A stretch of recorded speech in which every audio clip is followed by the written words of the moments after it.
Oke, sebentar. Jadi Bapak Ibu, kaitan dengan materi yang saya sampaikan di sini itu adalah berkaitan dengan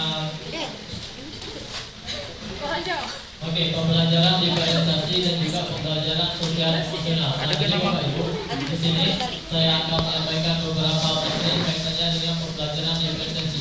Jadi yang membelakangi adanya pembelajaran diferensiasi itu adalah banyak sekali kebutuhan ataupun segala macam yang diinginkan oleh siswa di sekolah tersebut. Misalnya seperti kita kan BK di awal tahun itu memberikan sebuah asesmen konten yang Bapak Ibu sudah lakukan seperti misalnya DCM, ATP, sosiometri, interview, wawancara, segala macam. Nah, itulah yang mendasar belakangi kita mengetahui kebutuhan dari siswa itu sendiri.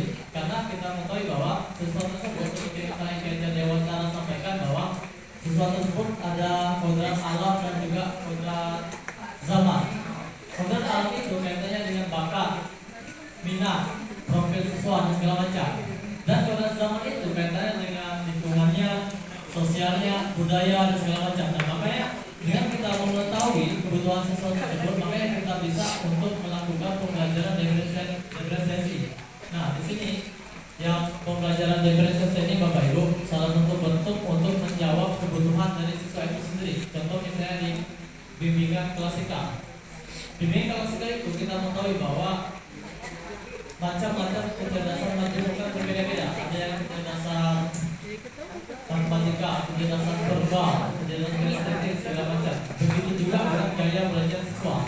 Gaya belajar siswa itu bisa berupa visual, audio, kinestetik. Nah, maka dari itu perlunya guru BK kalau misalnya memberikan pembelajaran bimbingan klasikal, makanya berpatokan kepada pembelajaran diferensiasi. Nah, pembelajaran diferensiasi ada 3 macam Bapak Ibu.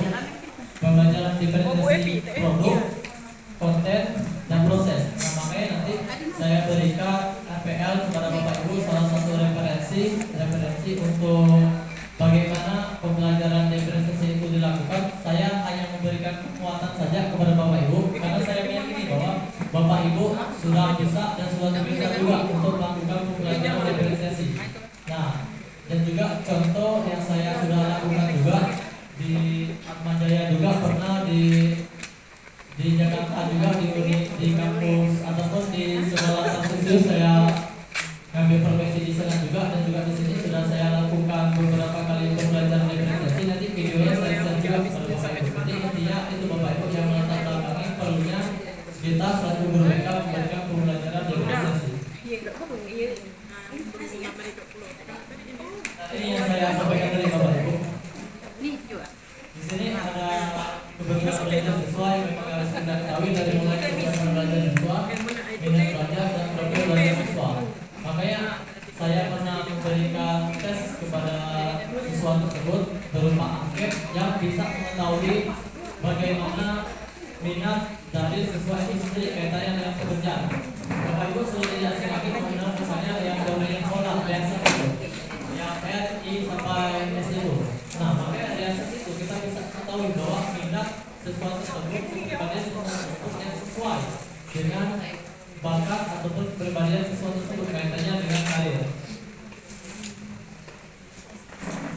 Oke, sini kita berlanjut ke materi terakhir juga pembelajaran sosial emosional. Tidak lama juga karena cuma 2 menit tadi saya ringkas, saya sampaikan secara sederhana, nanti lebih dalamnya dari Pak Caraka dan juga Pak Agung. Nah, pembelajaran sosial emosional baru 2 hari yang lalu saya dapat informasi juga dari salah satu televisi nasional Bapak Ibu ya. Survei itu beberapa survei dan juga penelitian menyampaikan bahwa tingkat masalah remaja itu Bapak Ibu dari usia belasan tahun sampai 20 itu adalah hanya 2 macam yang tingkat tertingginya Bapak Ibu. Yang pertama itu angka pengangguran. Makanya jangan heran sekarang ini 5 tahun terakhir khusus ini menjadi catatan juga bagi guru BK yang khusus SMK bahwa tingkat pengangguran di Indonesia itu disumbang oleh siswa SMK. Setelah itu SMA. Tingkat pengangguran yang tertinggi 5 tahun ini. Dan masalah yang utama di Indonesia di remaja itu adalah yang pertama itu pengangguran pekerjaan, yang kedua itu kesejahteraan psikologis atau kesehatan mental. Nah, mengapa sekarang di program guru penggerak itu ada dua pembelajaran yang memang harus terfokus untuk menjawab segala tantangan kebutuhan tentang kendala dari siswa itu sendiri. Nah ini salah satunya pembelajaran itu adalah pembelajaran sosial emosional. Ini tidak hanya dilakukan oleh guru BK saja atau guru mata pelajaran, tapi semua unsur warga sekolah wajib untuk mengintegrasikan pembelajaran sosial emosional agar nantinya pembelajaran emosional itu endingnya Bapak Ibu. Oke, ini di slide terakhirnya itu adalah agar nantinya itu siswa bisa mempunyai kesadaran diri, manajemen diri, kesadaran sosial, keterampilan berrelasi, dan juga pengambilan keputusan yang bertanggung jawab. Di sini memang fokusnya itu adalah siswa peserta didik, karena Meja Dewan Tengah menyampaikan bahwa pembelajaran itu berpusat kepada siswa, berhamba kepada siswa. Tetapi tidak hanya siswa saja Bapak Ibu, semua yang ada di ruang ini, orang dewasa juga pasti harus mempunyai kesadaran diri, manajemen diri, kemampuan berrelasi, dan juga pengambilan keputusan yang tepat. Nah, karena inilah pembelajaran sosial emosional, goalnya itu seperti ini, aspek-aspek yang dibutuhkan dalam pembelajaran sosial emosional. Kesadaran diri misalnya itu adalah siswa mengetahui bagaimana bakat, minat, dan segala macam. Dan pembelajaran sosial emosional ini endingnya itu adalah, nah ini endingnya itu Bapak Ibu, kesejahteraan psikologi, jadi kesehatan mental. Baru 2 hari yang lalu saya dapat berita juga nih. Ini pas Mas Agung sama Mas Jaraka ke Bangka, kejadian itu kalau tidak salah itu anak SD Bapak Ibu dilakukan perundungan atau bullying dengan temannya. Mungkin Bapak Ibu sudah mendengar juga berita ya di Pangkal Pinang. Yang membuat siswa itu bermasalah Bapak Ibu ya, termasuk semua yang ada di ruangan ini, termasuk orang dewasa juga, ada 5 motif Bapak Ibu. Secara psikologi yang pertama itu adalah kebutuhan dasar. Jadi kebutuhan dasar setiap manusia itu harus dipenuhi. Jika tidak, manusia itu akan berpotensi mengalami masalah. Yang pertama itu adalah kebutuhan dasar hidup, makan, minum.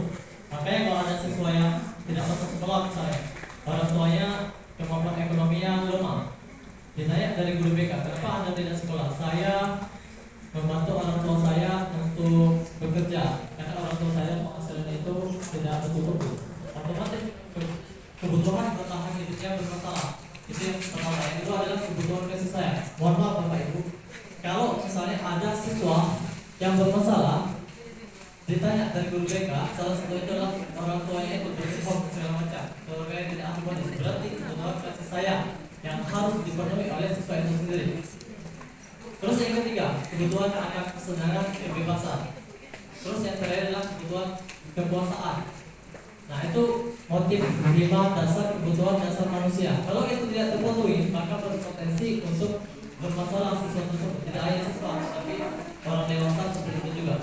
Nah jadi saya beri kesimpulan Bapak Ibu untuk saya sampaikan diseminasi ini adalah, dalam psikologi itu ada namanya defense mechanism, mekanisme pertahanan diri. Masing-masing dari kita Bapak Ibu mempunyai pertahanan diri yang beda-beda.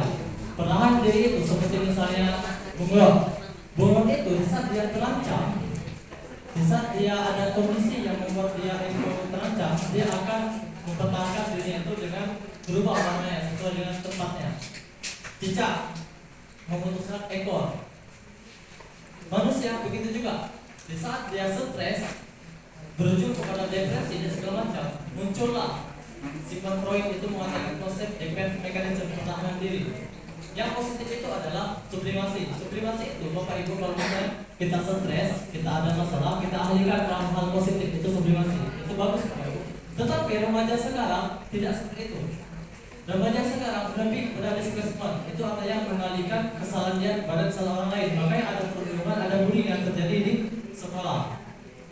Nah, jadi Bapak Ibu, saya hanya memberikan kekuatan kepada Bapak Ibu terkait dengan yang tadinya konsep Freud, mekanisme defense mechanism, dan juga yang lainnya. Nah, jadi kesimpulannya itu saya memberikan kekuatan, semoga saya memberikan stimulus kepada Bapak Ibu untuk mengingat pembelajaran kita kaitannya dengan diferensiasi dan juga pembelajaran sosial emosional. Itu saja yang bisa saya sampaikan Bapak Ibu terkait dengan tugas saya selaku calon guru 70% hingga 30%, mudah-mudahan bisa gajar dan juga bisa lulus. Terima kasih Bapak Ibu. Saya kembalikan ke Mas Agung, Mas